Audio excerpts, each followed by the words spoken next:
Ka hyrë në ditën e tretë të izolimit zona e Dugaxhinit në territorin e Bashkisë së Shkodrës, ndërsa një tjetër rrëshqitje masive dheu dhe dëmtimi i këtij aksi është shënuar në afërsi të degëzimit të fshatit Marknonaj në njësinë administrative të Pultit. Rreshet e dëndura të shiut kanë krijuar këtë problematikë serioze në terren, duke bërë që tashmë ky segment të ketë një tjetër pikë të pakalueshme.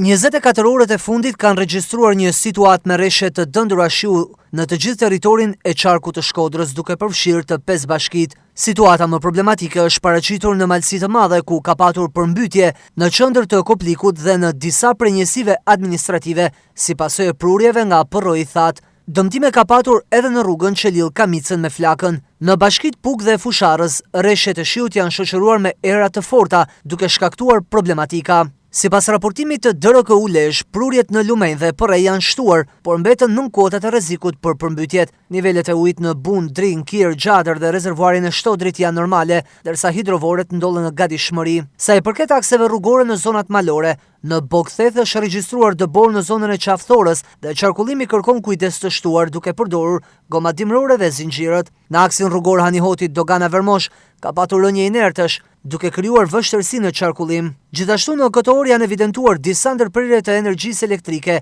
në njësitë administrative të Bashkisë së Shkodrës, në Vaudejës dhe Fusharës, ku fshatra të tëra janë pa energji elektrike.